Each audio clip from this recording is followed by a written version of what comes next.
Friends, చూడండి ఈరోజు మనము సింపుల్ రెసిపీ అన్నమాట. ఈరోజు ఆలుగడ్డ కర్రీ. వీటికి కావాల్సింది ఉడికించిన అరకిలో ఆలుగడ్డ కట్ చేసేసుకున్నాం ఆల్రెడీ. తర్వాత అల్లం వెల్లిగడ్డ పేస్ట్, పుదీనా, ఒక పెద్ద సైజు ఉల్లిగడ్డ, పచ్చిమిర్చి 4-5, తర్వాత టమాటా అరకిలో, ధనియాల powder 1 spoon, 1/2 spoon garam masala. అయితే రెసిపీని స్టార్ట్ చేద్దామా ఫ్రెండ్స్?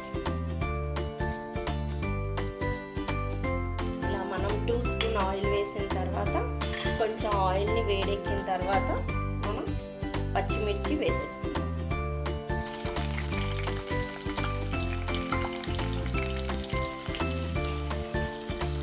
ఉల్లిగడ్డను వేసుకుందాం ఫ్రెండ్స్.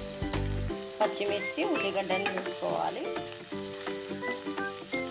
కొంచెం మంచిగా బ్రౌన్ కలర్లో రావాలి ఫ్రెండ్స్.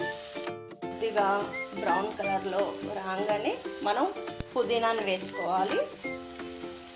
కొద్దిగా అల్లం వెల్లిగడ్డ పేస్ట్ వేసేసుకోవాలి. మంచిగా కలుపుకోవాలి. ఈ పచ్చివాసన అంతా పోయేంత వరకు మంచిగా బ్రౌన్ కలర్లో రావాలన్నమాట. మంచిగా మగ్గాలి ఆయిల్లో.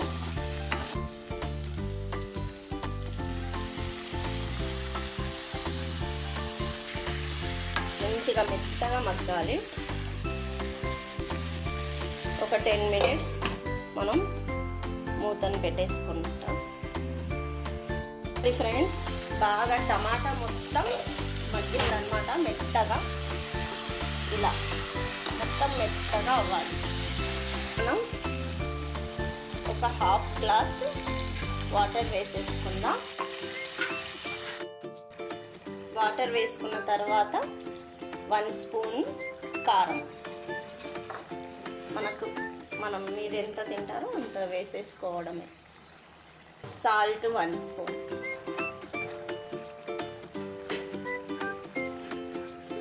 మనకు సరిపడేంత వేసేసుకోవాలి.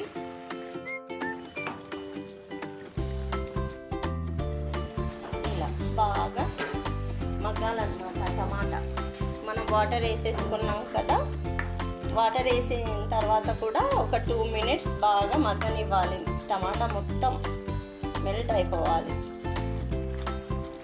తర్వాత దీంట్లో మనం ఆలుగడ్డను వేసేసుకుందాం. ఉడకబెట్టిన ఆలుగడ్డను వేసేసుకుందాం.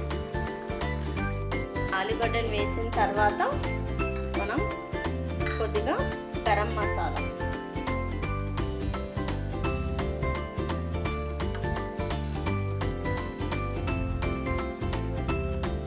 తర్వాత 1 స్పూన్ ధనియాల powder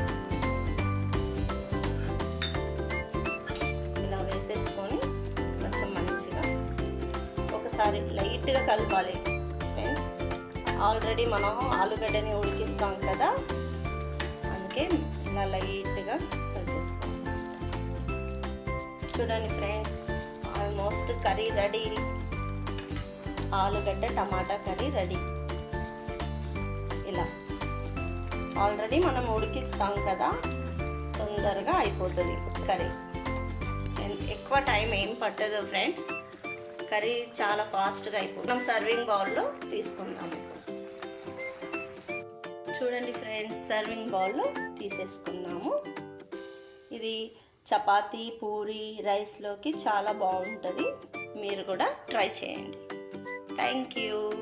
like and share and subscribe చేసుకోండి ఫ్రెండ్స్.